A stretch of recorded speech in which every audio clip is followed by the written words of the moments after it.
de lumière de Noël dans la ville. Alors, nous sommes pour la majorité chélois. Alors, je ne sais pas, qu'est-ce que vous en pensez? Est-ce que vous pensez qu'il y a assez de lumière de Noël? Voilà, je ne sais pas. Alors, c'est peut-être un sujet un peu léger pour certains parmi nous, les décorations de Noël. En tout cas, ce n'est pas un sujet léger pour ma collègue Mélodie. Elle m'a dit, j'adore trop les décos de Noël. Elle ne les a pas encore mises chez elle, chez eux, elles les ont pas encore mises, parce qu'elle dit, j'attends, parce que c'est une période un peu chargée là, au collège, j'attends d'être bien posée pour pouvoir faire cela sérieusement. Bien faire les décos, bien mettre les lumières de Noël. Et nous aussi, nous voulons ce matin parler de la lumière de Noël. Et Dieu voulant, on voudra le faire aussi la semaine prochaine avec Loïc et le dernier dimanche de décembre aussi, Dieu voulant. En fait, Jean, l'apôtre, commence son évangile en présentant Jésus comme la lumière venue habiter parmi les hommes. La vraie lumière de Noël. Et nous allons pouvoir méditer sur cette lumière, parce que Jean, il a commencé son évangile différemment de Matthieu ou de Luc, qui ont raconté un peu les détails de la naissance de Jésus. Jean a pris une autre optique de manière complémentaire. Il veut nous présenter Jésus comme la lumière de Noël, la lumière des hommes, de tous les hommes. Chacun d'entre nous qui sommes présents ici ce matin, quel que soit notre arrière-plan, quelle que soit notre croyance, Jésus a cette prétention d'être notre lumière, avec un grand L. Même cette concitoyenne chéloise qui s'est plainte auprès du maire, même ma collègue Mélodie. Jésus, la lumière des hommes. Et nous voulons méditer un peu dans ces 3 dimanches, juste le début de l'évangile de Jean, où Jean commence en nous présentant Jésus, pour que ses auditeurs, ses premiers lecteurs soient émerveillés de la personne de Jésus. Et on prie que par son esprit, Dieu puisse faire la même action dans nos cœurs, pour que ce ne soit pas juste un Noël de plus pour nous, ou qu'on, même pire que ça, qu'on passe par la frénésie de Noël, en oubliant quel est le vrai sens. Et pas juste en le sachant dans nos têtes, mais que ça puisse réchauffer nos cœurs. Que la lumière de Dieu, la lumière des hommes, Jésus-Christ lui-même, illumine nos cœurs, illumine nos pensées, illumine nos priorités. Et que nous puissions ainsi briller. Et que chacun dans son coin, chacun dans son quartier, chacun là où il habite, soit une lumière. Pour que beaucoup de Chélois et de Chéloises puissent dire « Oui, il y a assez de lumière dans la ville de Chelles ». Je vous invite à la prière. Seigneur, merci pour ta parole. Merci pour ton évangile qui est là pour nous rappeler qui tu es, Seigneur. Vraiment que ton esprit nous accompagne ce matin, Seigneur, et qui vienne toucher nos cœurs. Que ton esprit illumine les yeux de nos cœurs, comme dit ta parole, pour que nous puissions voir ta lumière.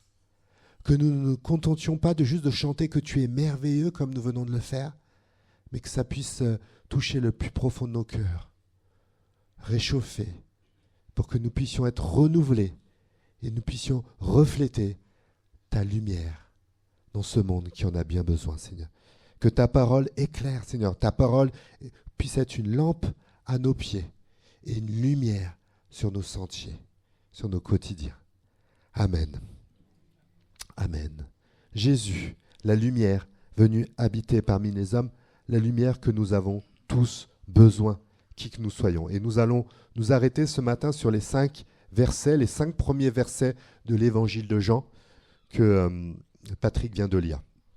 En verset 1, voilà comment Jean commence son évangile. C'est pas par hasard, c'est inspiré de Dieu qui commence comme cela. Au commencement était celui qui est la parole de Dieu. Au commencement. Et c'est intéressant le mot commencement parce que tout a eu un commencement. Même vos grands-parents, je ne sais pas si vous les avez connus, ils ont eu un commencement, ils ont été bébés. Papy, mamie a été bébé un jour. Peut-être que vous allez encore en cours, au lycée, au collège, à la fac, je ne sais pas où, mais même à l'école, il y a eu un commencement. Peut-être certains travaillent dans la même entreprise depuis longtemps. Mais même pour cela, il y a eu un commencement. Peut-être vous êtes mariés. Peut-être vous êtes mariés. Même votre mariage a eu un commencement, un jour précis. C'est écrit sur le livret de famille. On est à l'église maintenant. Chaque église a eu un commencement. Même notre église. Au commencement était celui qui est la parole de Dieu. Le commencement évoqué ici, c'est le commencement de l'univers. Rien que cela. Un commencement qui est tellement plus précoce que tous les commencements que nous venons d'évoquer. Au commencement était celui qui est la parole de Dieu. La parole de Dieu. Et en fait, bien sûr, les habitués, vous savez, ils parlent précisément de Jésus-Christ. On le verra dans la suite de l'Évangile. Mais je le dis tout de suite pour ceux qui viendraient peut-être pour la première fois, qui ne sauraient pas, ils parlent de Jésus. C'est-à-dire que Jésus était là, au commencement. Il était avec Dieu, il est lui-même Dieu. Au commencement, il était avec Dieu. En fait, pour être plus précis, Jésus était là au commencement, c'est-à-dire qu'il était là avant le commencement de toute chose. Jésus a toujours été là. Il n'a pas eu de début, il n'a pas eu de fin. Alors moi, je travaille comme prof de maths à mi-temps dans un collège de Chaleur. Excusez-moi, j'ai parlé de maths, mais ça va être 45 secondes pour ceux qui détestent les maths. N'ayez pas peur. Mais je parle à mes élèves de... Alors, il faudrait mettre la prochaine slide, peut-être, s'il te plaît, Patrick. Je parle à mes élèves d'une droite. Merci, Patrick. D'une droite. Alors, une droite, c'est un objet géométrique. Je ne vais pas rentrer dans les détails, n'ayez pas peur. Mais qui n'a ni début, ni fin. Et des fois, je dis aux élèves, c'est étonnant la droite parce qu'il n'y a rien ici-bas qui n'a un début, qui n'a ni début ni fin. Tout a un début ou tout a une fin, ou les deux ici-bas. Donc la droite est un concept irréel inventé par les mathématiciens. Alors si je n'étais pas dans un collège public et laïque, je leur dirais que si ici-bas tout a un début et une fin, Jésus, lui, est infini. Mais bon, je ne le fais pas. Et... la lumière divine. Jésus n'a pas de fin. Il n'a pas de commencement.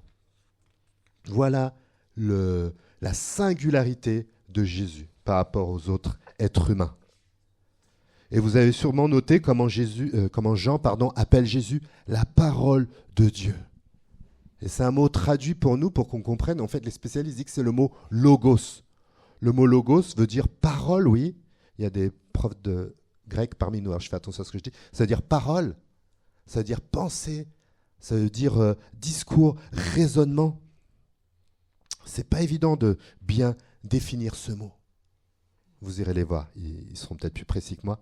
Mais voilà, Jésus est Dieu, il est la lumière de Dieu, la parole de Dieu, la pensée de Dieu. Et quand Jésus vient dans notre monde, c'est pas juste le petit bébé de la crèche qui vient, c'est mignon, c'est vraiment Dieu, la pensée de Dieu qui vient parmi nous.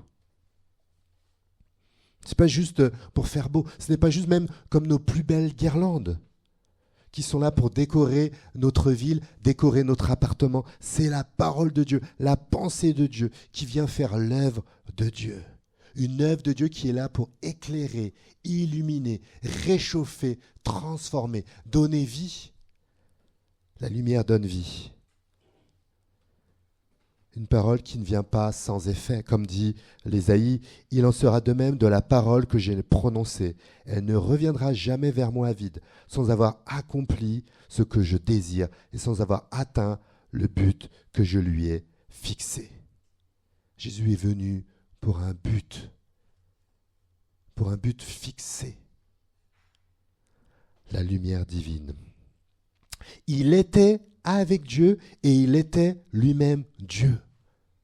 Là, c'est aussi un concept compliqué. Comment peut-on être avec Dieu et être Dieu? Avec, donc à côté, mais être. Comment est-ce possible? Cela semble contradictoire. Alors une autre image, pas de maths, n'ayez pas peur cette fois-ci. Mais on pense par exemple au mariage.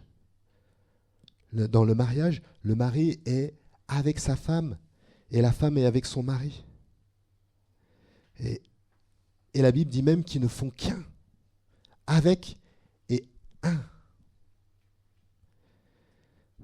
Avec, parce que c'est deux personnes différentes qui sont mariées, et des fois très différentes, qui sont mariées. Et qu'un, parce qu'il y a une complicité à cultiver petit à petit. Mais la comparaison a ses limites, parce que déjà, ça reste deux personnes différentes de toutes sortes, dans leur personne, dans leur caractère, enfin bref. Et en plus, on l'a dit tout à l'heure, le mariage a eu un commencement un jour. Donc ça veut dire que l'un et l'autre ont vécu l'un sans l'autre avant, pendant des décennies, avant l'un sans l'autre. Et aussi, il n'y a pas eu que le mariage a un commencement. Le mariage aussi aura une fin un jour. Alors que la relation entre Jésus et son Père, elle n'a pas eu de début, elle n'aura jamais de fin. Elle est éternelle. Éternelle. Jésus est la lumière divine. Ce n'est pas n'importe qui vient à Noël. Et c'est une faveur immense, immense, de le connaître, de connaître cette lumière divine. Je ne sais pas si vous vous en rendez compte. Quelle grâce de le connaître. Non seulement c'est une lumière divine, à part, unique, mais c'est une lumière qui créatrice. Verset 3, Dieu a tout créé par lui, et rien de ce qui a été créé n'a été créé sans lui. Rien de ce qui a été créé n'a été créé sans lui.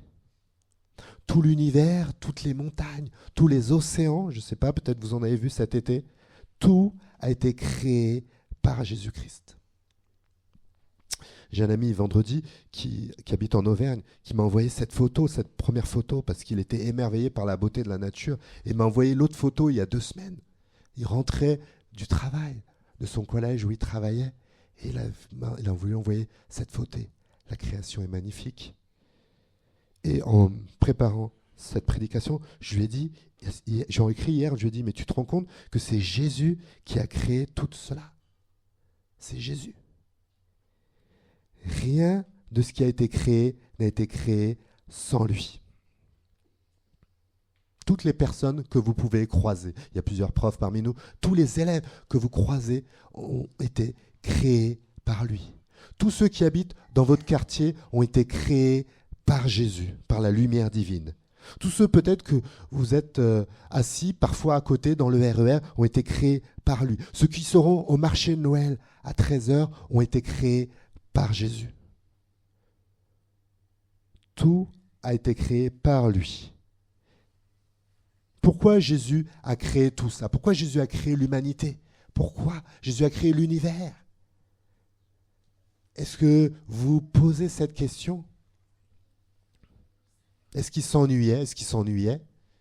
Des fois, il y a une légende qui dit que le rugby a été inventé parce qu'il y en a qui en avaient un peu marre du foot. Ils ont voulu changer un peu. C'est bien de varier, de changer. Ça met un peu de piquant. C'est sympa. Mais Jésus ne s'ennuyait pas. Il était en harmonie avec le Père. Il n'avait pas besoin de nous. Il n'avait pas besoin de nous. Il avait besoin de rien. Mais il a créé l'humanité. En fait, dès le début de la Bible, nous voyons Dieu qui façonne la création du monde, sa création. Et à la fin, il déclare que la création est très bonne. Très bonne. Et tout s'est gâté, en fait, quand l'homme a voulu vivre en autonomie de Dieu. En fait, le péché, c'est fondamentalement cela. Lorsque nous voulons vivre en autonomie de Dieu, même quand on a une velléité d'autonomie vis-à-vis de Dieu. Le reste n'est que des conséquences du péché, si j'ose dire. Et on peut chanter que Dieu nous a créés, on peut chanter, mais en vivant, en l'oubliant. En oubliant que c'est grâce à lui que nous sommes là. Notre présence sur terre n'est même pas de notre fait. Même si on dit « je veux faire ma vie comme je veux faire ce que je veux ». Mais en fait, si on est sur terre, c'est même pas grâce à nous. Nous n'y sommes pour rien. C'est Dieu qui a tout créé. Et des fois, il faut, même dans notre corps, c'est Dieu qui a créé notre corps, avec lequel nous cheminons chaque jour. C'est Dieu qui l'a créé. Et des fois, il faut l'épreuve pour se rendre compte. Voilà, quand, au mois d'octobre, je m'étais brûlé la jambe et pendant les premiers jours, j'avais mal. Et même pour marcher, c'était dur. Je ne savais même plus comment marcher. Je vais raconter, je devais même regarder mon autre jambe pour voir comment marcher. Parce que je ne savais même plus comment descendre les escaliers de manière... Bon, je pouvais le descendre, mais ce n'était pas très harmonieux, quoi. Et même Yvan, qui était là dimanche dernier, qui a prêché, rappelez-vous, qui nous a témoigné qu'il a eu un cancer de la vessie. En parlant de ça avec lui, il m'a dit, mais lui-même, il a eu des fois des choses de base qu'il ne savait pas faire au début, qu'il ne savait plus faire. Parfois, c'est uniquement lorsque nous sommes privés de certaines choses, comme notre capacité de nous déplacer, même des fois de respirer, ou peut-être de digérer normalement, que l'on saisit, qu'on se rappelle que c'est Dieu qui nous a créés. Des fois, l'épreuve nous rend plus proches, plus lucides, plutôt sur la réalité divine. Des fois, l'épreuve nous rend plus lucides sur la réalité divine. Tout a été créé par lui et rien n'a été créé sans lui. Il n'y a pas que Noël qui nous rappelle que Jésus vient habiter parmi nous sur la planète Terre, dans notre dimension, dans notre réalité. Bien avant la période de Noël dans la Bible, la naissance de Jésus, on parlait déjà de ce rôle central de Jésus dans la création. Dans le Proverbe au chapitre 8, il est écrit « Dieu n'avait pas encore... » Quelque part, c'est Jésus qui parle déjà. Dieu n'avait pas encore formé la terre et les campagnes, ni le premier grain de poussière de l'univers. Moi, j'étais déjà là, quand il fixa le ciel et qu'il traça un cercle autour de la surface du grand abîme. Et quand il condensa les nuages d'en haut, quand il fit jaillir avec force les sources de l'abîme, et quand il assigna à la mer des limites pour que ses eaux ne les franchissent pas, quand il détermina les fondements du monde, je me tenais bien fermement à ses côtés, me livrant sans cesse aux délices et jouant en tout temps en sa présence. Jésus était là. Jésus est la lumière divine. Jésus est cette lumière créatrice. Mais qu'est-ce que ça change pour nous? Vous pouvez dire. Qu'est-ce que ça change pour nous? Jean répond au verset 4. En lui résidait la vie, et cette vie était la lumière des hommes. La lumière brille dans les ténèbres, et les ténèbres ne l'ont pas étouffée. Jésus est la lumière divine, la lumière créatrice qui apporte la vie. Rien que cela. Rien que cela. Jésus n'est pas juste là pour nous faire du bien, pour nous apporter des bonnes choses, comme le Père Noël à Noël pour les enfants. Non, non, non, non, non. Jésus est là pour nous apporter la vie, pour que nous vivions la vraie vie, la vie abondante. Il est la lumière des hommes, comme nous dit Jean. Jésus est la lumière des hommes, de tous les hommes. Même ceux qui pensent qu'ils ont assez d'argent, assez d'amis, assez d'occupations intéressantes pour ne pas avoir pensé à lui. Même ceux qui pensent qu'ils vivent trop de souffrances, trop de difficultés. Même ceux qui disent que leur vie est tellement loin de Jésus que Jésus ne peut plus rien faire pour lui. Jésus est la lumière des hommes. Et on a besoin, dans cette période de Noël, de nous réchauffer à la lumière de sa parole, d'ouvrir nos cœurs grands et de laisser la parole de Dieu nous rappeler qui est Jésus. Comment l'Esprit de Dieu lui-même décrit Jésus dans sa parole. On vient de lire les Proverbes, on pourrait lire tous les livres de la Bible. Tous les livres de la Bible parlent de Jésus de manière explicite ou implicite. Et bien sûr, ceux du Nouveau Testament, c'est clair et net. Je pense par exemple à ce passage d'Hébreux, de tout début de l'Épître aux Hébreux, qui parle de Jésus, qui dit « Ce Fils est le rayonnement de la gloire de Dieu et l'expression parfaite de son être. Il soutient toutes choses par sa parole puissante et, après avoir accompli la purification des péchés, il est assis dans les cieux à la droite du Dieu majestueux. » Voilà une parmi tant d'autres descriptions de Jésus dans la parole de Dieu. le rayonnement de la gloire de Dieu, l'expression parfaite de l'être divin. Il soutient toutes choses par sa parole puissante. Voilà ce que veut faire Jésus dans nos vies. Voilà ce qu'il veut, comment il veut agir, comment il veut être, qui il est réellement. On parle même de la purification des péchés. La purification des péchés. Et ça va avec nos textes, parce qu'au verset 5, il dit « La lumière brille dans les ténèbres, et les ténèbres ne l'ont pas étouffée. » Et on parle des ténèbres. Et les ténèbres existent. Il n'y a pas besoin d'être croyant pour croire qu'il y a des choses vraiment ténébreuses ici-bas. Je ne vous ferai pas l'énoncé juste de certains faits d'actualité, juste entendu ce week-end dans les infos. Je ne le ferai pas ce matin. Ou des choses qui sont passées, qu'enseignent parfois les profs d'histoire qui sont passés dans l'histoire de l'humanité. Et au-delà de cela, de toute façon, nous-mêmes, nous avons tous déjà été victimes du péché de notre prochain. Et des fois, c'était de manière bien ténébreuse, pour utiliser ce mot, de ténèbres. Et puis, nous n'avons pas été que victimes, nous avons été parfois coupables. Nous avons été parfois coupables d'actions de péché. Des fois d'actes sombres, des fois c'est subtil. C'est moins éclatant comme ténèbres, ça peut être la jalousie, l'envie, l'orgueil. On a déjà eu des propos ou des pensées qu'on n'aimerait pas voir affichées sur cet écran. C'est la réalité. Mais que nous dit Jean dès le début de son évangile ? La lumière brille dans les ténèbres et les ténèbres ne l'ont pas étouffé. En fait, Jean commence son évangile un peu comme le récit d'une nouvelle création. Il se démarque un peu de Matthieu et de Luc. Vous savez bien, lorsque Dieu forma les cieux et la terre, qu'est-ce que Dieu a dit ? Que la lumière soit. Et au milieu des ténèbres, la lumière avait brillé. Et quelque part, par la venue de Jésus, c'est comme si la lumière est revenue par la personne de Jésus et par son œuvre. C'est comme si par la venue de Jésus, Dieu est en train de redire que la lumière soit. La lumière qui brille dans les ténèbres. Et les ténèbres ne l'ont pas étouffée.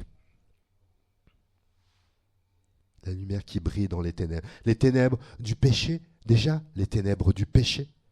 Parce qu'à la croix, Jésus a pris le jugement qui nous était dû, qui nous était destiné à cause de notre péché.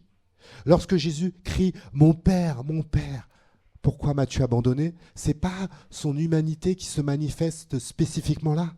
C'est surtout la séparation du Père à la croix. Parce que Dieu est lumière. Il ne peut pas coexister avec le péché. Et Jésus, à la croix, a été séparé temporairement du Père. Il n'avait jamais connu ça. Jamais. Imaginez-vous. Imaginez quelqu'un de proche, de très proche, votre conjoint, votre enfant, avec qui vous êtes séparés. Quelle douleur, quel déchirement. Vous pouvez vous mettre à la place de Jésus. Et si vous me permettez, c'est encore plus fort parce que lui, il n'avait jamais connu de vie sans cette personne. Et nous, que ce soit notre conjoint, notre enfant, nous avons connu la vie sans eux. Et il a accepté de vivre ce déchirement, cette souffrance, par amour pour nous. Uniquement pour ça. Uniquement pour cela, il a quitté la gloire, l'harmonie éternelle du Père, parce qu'il nous aimait et il voulait amener sa lumière dans nos vies. La lumière brille dans les ténèbres.